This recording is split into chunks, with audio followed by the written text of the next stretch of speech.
Hola queridos amigos, estamos en el tema número 9 de nuestra revista Familia Fieles hasta el fin. El capítulo de hoy titula La fuente del poder de la familia.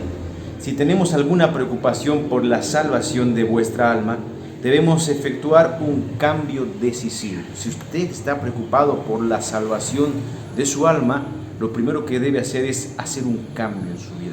Pero ¿de dónde el ser humano saca ese poder? ¿Cómo el ser humano consigue el poder para poder realizar cambios y cambios constantes? Hay una cita interesante en el estudio que decía así: la gloria de Dios consiste en otorgar el poder a sus hijos. Dios es glorificado cuando sus hijos reciben el poder. ¿Y de qué poder está hablando? Hechos 1:8 decía así: y recibiréis poder cuando venga sobre vosotros el Espíritu Santo. El Espíritu Santo es el poder que Dios le otorga a sus hijos para poder enfrentar las situaciones de la vida, y es el poder o la fuente de poder para enfrentar las situaciones familiares. Cuando nosotros vemos la Biblia, vemos que en el pasado hubieron hombres que tenían el Espíritu Santo, y estos hombres hicieron grandes cosas para Dios y para la obra de Dios. Pero miren lo que dice, es muy interesante el estudio de este día. Los que fueron portaestandartes antaño sabían lo que era luchar con Dios en oración y disfrutar del derramamiento de su Espíritu Santo.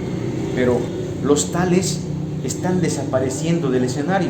¿Y quiénes serán los que surjan para ocupar esos lugares? Dicho de otra manera, aquellos hombres poderosos del Espíritu Santo que hubo en todos los tiempos, desde el inicio de la iglesia hasta hoy, cada vez van falleciendo, van perdiéndose, van desapareciendo de escena. Pero ¿quiénes ocuparán sus puestos? Es una pregunta. ¿Quién va a ocupar el puesto? ¿Quiénes van a ser hombres y mujeres que tengan el poder del Espíritu Santo y se levanten en lugar de aquellos que ya han caído? Muchos de nosotros esperamos que la iglesia se reavive, que toda la iglesia se reavive. Yo voy a estar bien espiritualmente cuando toda la iglesia en su conjunto se reavive. Pastor, no tiene sentido que yo solito me reavive. Bueno, miren, esta cita es muy importante y para recordar, para subrayar. ¿Esperamos que se reavive toda la iglesia en su conjunto? Ese tiempo nunca llegará. Su cambio no depende del conjunto, su cambio depende solamente de usted y del poder que Dios le dará para cambiar. No puede depender de otra persona. Por eso que en la Biblia nosotros observamos que la salvación es personal. La salvación nunca fue colectiva. Jesús no vino a morir por todos, vino a morir por ti y por mí, por cada uno de nosotros, de manera personal. La salvación entonces es algo personal. No espere que el reavivamiento sea en conjunto, porque si usted está esperando eso, nunca llegará. Nada hay que Satanás tema tanto que el Señor pueda derramar su Espíritu Santo sobre la iglesia. Este es algo que Satanás tiene miedo, que la iglesia de Dios reciba el poder de Dios, el Espíritu Santo. ¿Y cuál es el papel del Espíritu Santo en el hogar? Porque al final la semana que estamos teniendo tiene que ver con el hogar. ¿Cuál es la relación del Espíritu Santo y el hogar? ¿Debemos tener el Espíritu de Dios o nunca tendremos armonía en el hogar? ¿Usted quiere armonía para su hogar? ¿Está en busca de paz y tranquilidad?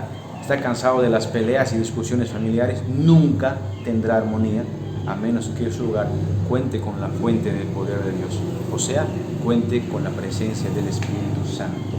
El hogar, si el Espíritu del Señor vive allí, habita allí, es un tipo de cielo, es un pedacito de cielo en la tierra. Qué interesante, ¿no? Cuando hablamos del Espíritu Santo hay dos palabras que teológicamente entran en escena. Una es el reavivamiento y el otro es la otra palabra es la reforma. Reavivamiento y reforma. Deben realizarse un reavivamiento y una reforma bajo la administración del Espíritu Santo. Estas dos son importantes, pero siempre y cuando vengan a través del Espíritu Santo. Reavivamiento por un lado y reforma.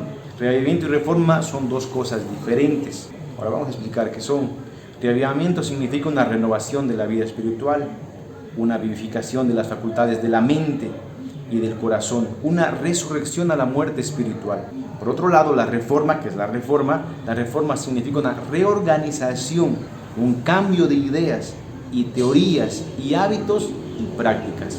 La reforma no producirá los buenos frutos de justicia a menos que esté relacionado con el reavivamiento del Espíritu. Dicho de otra manera, para que haya una reforma, primero debería haber un reavivamiento. El reavivamiento da paso a una reforma. Hay personas que deciden reformar su vida sin reavivamiento, no demoran mucho y fracasan, porque el primer paso es el reavivamiento, la parte espiritual, y esto da frutos, que sería la reforma que es generada. Aquellos a quienes amamos, en esta cita va a mostrar un poquito cómo Satanás trabaja en la mente de una pareja cuando ellos están discutiendo, peleando, cómo él hace que sea más fuerte las cosas que se dicen y los actos que se realizan. Miren, aquellos a quienes amamos pueden hablar y obrar con descuido y herirnos profundamente. ¿Verdad o mentira? Es verdad. Aquella persona que usted más ama alguna vez puede hablar de manera brusca o tosca y lastimarlo, o tal vez puede actuar de esta manera y herirlo emocionalmente, sentimentalmente, herir su vida, herir sus sentimientos. Bueno, es verdad, tal no era su intención, pero Satanás, miren lo que hace Satanás, magnifica sus palabras, te hace ver las más grandes de las que son y magnifica los actos en tu mente.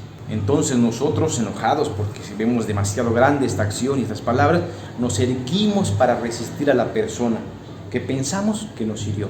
Y al hacerlo, estimulamos las tentaciones de Satanás. En vez de pedir a Dios fuerza para resistir a Satanás, permitimos que nuestra felicidad quede empañada tratando de defender lo que llamamos nuestros derechos.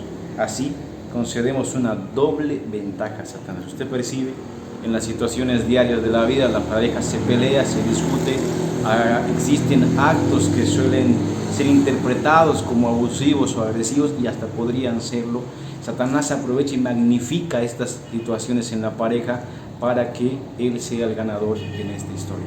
Por eso que es importante la presencia del Espíritu Santo, para que usted y yo podamos salir libres de las tentaciones de Satanás y no sea Satanás el que gane nuestra familia, porque cuando él gana, la armonía del hogar se pierde.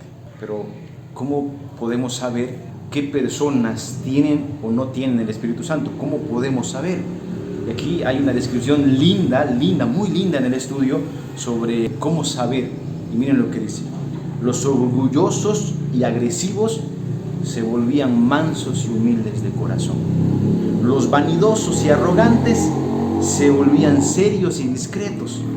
Los profanos se volvían piadosos y los borrachos sobrios, los corrompidos puros. Es una muestra, ¿no? Este cambio trascendental, aquello en lo que eran débiles se convierten en fuertes.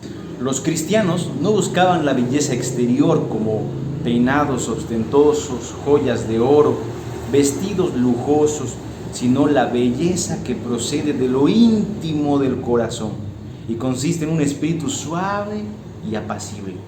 Esta sí que tiene mucho valor delante de Dios. Parece que muchas veces el cristiano se preocupa más de las cosas superficiales, está más preocupado con se puede usar o no se puede usar, puedo venir con esto o no puedo venir con esto, que tiene su importancia, pero eso es externo. El Señor se alegra de las cosas internas, de un corazón suave y apacible, de la paciencia, de la sobriedad, ¿no? Ahí vimos algunas características de la pureza, de la discreción y entre otras palabras que podríamos mencionar. El Señor se deleita con un espíritu suave y apacible. Esto realmente para Dios tiene mucho valor. Nadie se halla en la libertad de pensar así, de cruzarse de brazos y decir no voy a hacer nada. O sea, yo no voy a cambiar, nací así voy a morir. Yo no voy a hacer nada. ¿De qué sentido tiene que yo haga algo? Mejor no hago nada. Bueno, nadie piense que se halla en la libertad para cruzarse de brazos y no hacer ningún cambio y no hacer nada. El que alguien pueda salvarse en la indolencia e inactividad es completamente imposible. Y esta cita hace referencia a dos situaciones. Uno, que usted no va a poder salvarse sin hacer esos cambios. Pero esos cambios tienen que ser el producto de su encuentro con el Espíritu Santo. Dos, esta cita hace una referencia a que usted necesita ayudar a otra persona. No puede ser indolente al ver que otros se perderán y usted feliz se va a ir al cielo. Entonces no van al cielo nadie que no haya conseguido llevar a alguien más a los pies de Cristo. Hace una referencia a estas dos cosas. Y que Dios te ayude a que tu hogar sea un hogar donde se pueda encontrar la armonía. Que tus hijos reconozcan su casa como aquella linda frase: hogar dulce hogar. Que tus hijos reconozcan tu casa como un pedacito del cielo. Que Dios te dé su Espíritu Santo y que tú lo busques constantemente. Y este sea la fuerza o la fuente de poder de tu familia. Que Dios te bendiga.